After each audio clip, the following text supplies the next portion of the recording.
For today's video, I'm going to break down hang back filters in a simple, beginner-friendly way.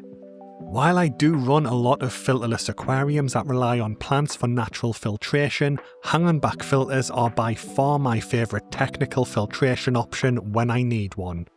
That's because they are affordable, beginner-friendly, easy to customise, have an adjustable flow rate, and maintenance is very quick and hassle-free.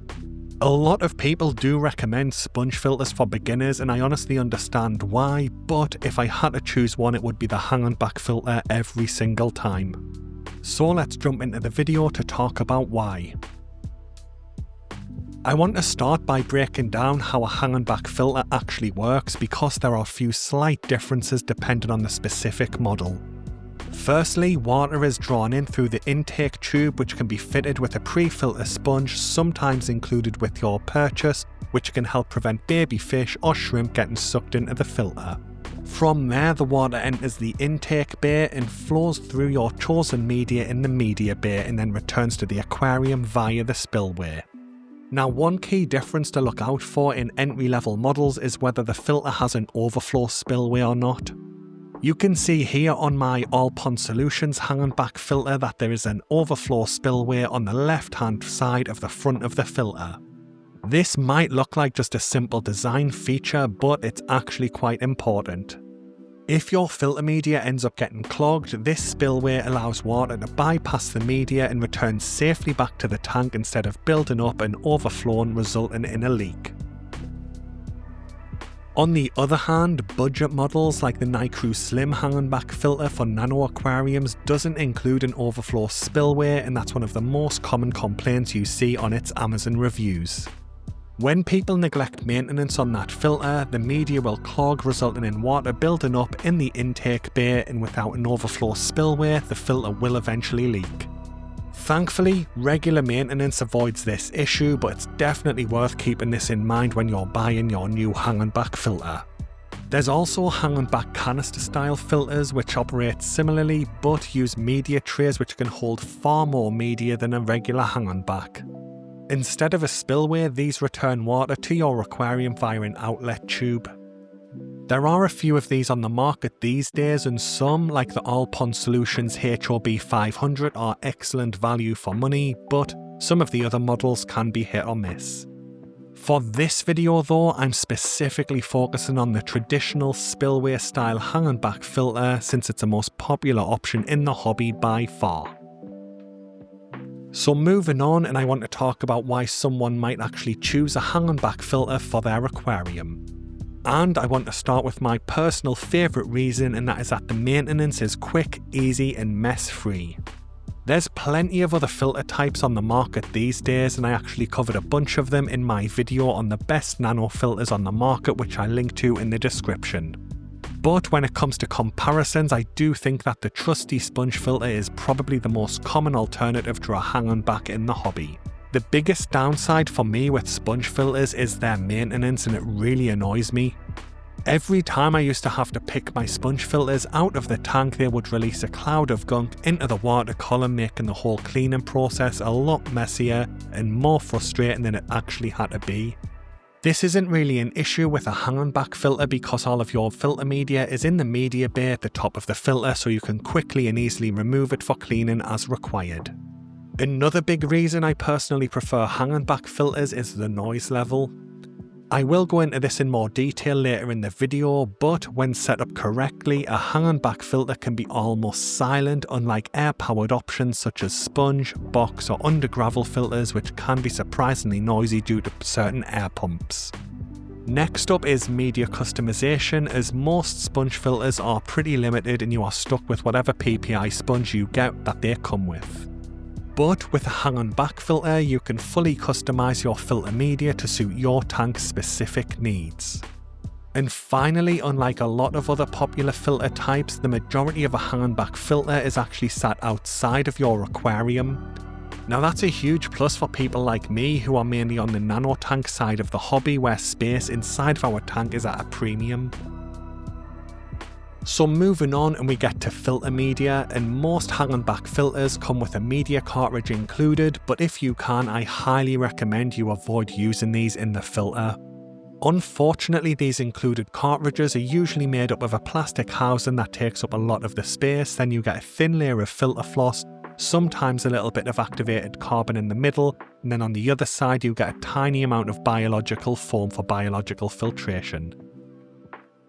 What I personally like to do is to keep the cartridges that come with my filters, but I actually use them as a template to cut round my own aftermarket media so it can fit inside the filter. My personal favourite is a piece of 30 ppi foam which I use for biological filtration, and I have a full video explaining why I personally think it's the best option in the hobby, and I link to that in the description. Then I cut a small piece of filter floss to act as mechanical filtration and place it between the intake bay and the media bay. This simple swap can massively increase the available surface area for beneficial microorganisms, helping to keep your water parameters safe and stable for your fish.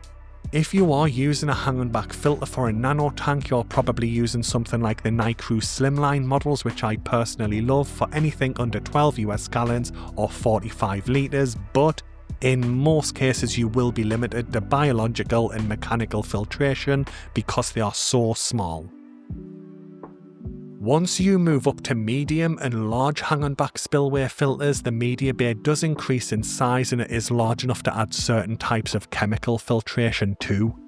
For example, in this All Pond Solutions hanging back, I'm running 2 blocks of foam for biological filtration, but if needed, I could easily swap one of these out for some Purigen, Phosgard, activated carbon or anything else I need for chemical filtration, but chemical filtration is optional in most aquariums and it's important you understand that. This level of flexibility is what makes hanging back filters so appealing to me because I customize a lot of things in my fish room. No matter what kind of aquarium you actually run, you can customize the media to suit your goals. And if you're concerned about cost, the good news is that a single sheet of 30 ppi foam and some filter floss can cost about the same as a 6-month supply of the branded cartridges, but will last far longer. Moving on, and we get to water clarity, and a lot of people assume that simply adding some filter floss to their filter will instantly give them crystal clear water, but there's a bit more to it than that. While filter floss is excellent at catching fine particles floating in your water, the second most important factor to consider is water turnover rate. Ideally, you want to aim for a turnover rate of about 3 to 4 times your aquarium's total water volume per hour. Thankfully, this information is usually listed on the box of the filter if you're buying it in person in a shop, but it's also listed on online sales pages so you can easily find it. This turnover rate ensures that the water is being cycled through the filter enough times per hour for the filter floss to catch any suspended particles and remove it from the water column. However, it's not just about having some filter floss or how fast your water actually moves through the filter, it's also about where those particles are coming from. If the debris is mostly coming from fish food, fish waste and decaying plant matter, you really shouldn't have issues with the basic setup and it should be able to get you crystal clear water with ease. That said, certain types of hardscape like mangrove wood and some types of bogwood can release a surprisingly large amount of tiny little wood particles into the water. This can make things far more challenging, and depending on exactly what's happening, you may also need to integrate water changes into your regular routine just to keep those wood particles under control. In my opinion, it's far better to just avoid that type of wood altogether and go with something easier like spiderwood, corbo wood, manzanita wood or mopani wood because they tend not to release a lot of little wood particles into your aquarium water. So for most people, using some filter floss in your hanging back filter combined with the right turnover rate of around 3 to 4 times of your tank's water volume per hour should easily be able to keep mechanical filtration under control. Before we move on, I do want to quickly touch on flow rate too, because even most budget-friendly modern hanging back filters come with adjustable flow settings. This is a great feature, especially if you're keeping fish with longer tails such as betterfish or guppies. Being able to dial back the water flow provided by your hanging back filter helps prevent them from being pushed around by strong currents, which can reduce the stress in the fish. However, as I mentioned earlier in the water clarity section, reducing the flow on your filter that provides a 3 to 4 times turnover rate per hour may take it below that and cause problems with mechanical filtration. So moving on to noise levels, and as I mentioned earlier, when set up correctly, hang and back filters can be almost silent, but there's two common situations that can make them louder. The first one is a dirty filter, especially if debris starts to build up around the impeller. Any obstructions can create resistance which leads to noise, however this is a very easy fix. Personally, I just give the intake bay a quick rinse under a tap and use a cheap toothbrush to remove any debris. The second and by far most common cause of noise is water evaporation. As the water level in your tank drops, the distance between the surface of the water and the filter's spillway starts to increase. The further the water has to fall, the louder the splashing becomes when it hits the surface. To keep things quiet, simply top off your water regularly to maintain a water level that is as close to your filter's spillway as possible. This way the flow will stay gentle and keep your tank as peaceful and quiet as possible. Next up, I want to talk about filter maintenance, and as I mentioned earlier, maintaining a hang and back filter is a big selling point for me because it's quick, simple and low effort. That said, how often you need to do it depends on your stocking levels and bioload. Heavily stocked tanks or those with high bioloads due to feeding schedules can clog up your filter floss a lot faster than other stocking options. Here's what my typical hang and back filter maintenance routine looks like over a monthly basis. Depending on stocking, every 1 to 4 weeks I swap out the filter floss for a freshly cut piece to prevent clogging and keep water flow consistent. Once a month I rinse out the 30 ppi foam that I use for biological media in some old tank water for 15 to 20 seconds just to remove any debris without harming the beneficial microorganisms on it. Occasionally, and I mean it's extremely rare that I do this, I've probably done it 3 or 4 times out of all of the hang and back filters I have, I will rinse out the intake bay and give the impeller housing a quick scrub with a cheap toothbrush if I can see any debris build up. Now I don't use any chemical filtration media in any of my aquariums, but if you do, you'll also need to keep up on the required maintenance for that too. But all in all, I'd estimate that monthly filter maintenance for a hang and back filter takes less than 2 minutes. It really is that quick and easy. Next up, I want to talk about hang and back filter sizes and the types of aquariums they are suitable for. The good news is that there's a hang and back filter out there for just about every size of aquarium on the market. For nano tanks, I'm a huge fan of the Nano Slim hang and back filter. In my opinion, this is the best filter currently available on the market for tanks which are 12 US gallons or 45 litres and under, especially if you ditch the included filter media cartridges and replace them with 30 ppi foam or filter floss. As you move up to a medium-sized tank, there's a wide range of different options on the market to choose from. Popular models like the Seachem Tidal or Fluval Aqua Clear range are great options, but more affordable brands like All Pond Solutions, Sun and Haiger also have some solid reliable units. For larger tanks, some people opt for 2 medium-sized hang and back filters, with one being placed at each end of the aquarium to ensure there's good water flow throughout. But there are also some high-capacity models on the market. One of my friends runs the Seachem Tidal 110 on his 300 litre or 80 US gallon tank with no issues at all.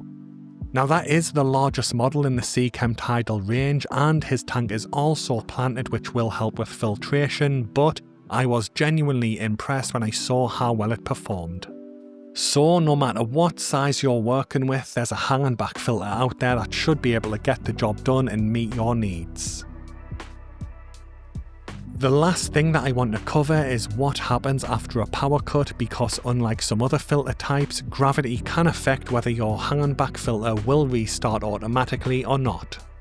From personal experience, my Nano Slim hang and back filters reliably self-prime and reactivate once I cut the power. I regularly unplug them during maintenance to clean their filter media or to get better access at plants for trimming and things like that, and once I plug them back in, they self-prime and get the water flow going without any interaction from me. However, my All Pond Solutions hang-on backs are a little bit less consistent, and I'd guess it's a 50-50 chance on whether it will self-prime and reactivate by itself or need me to manually add water to the filter.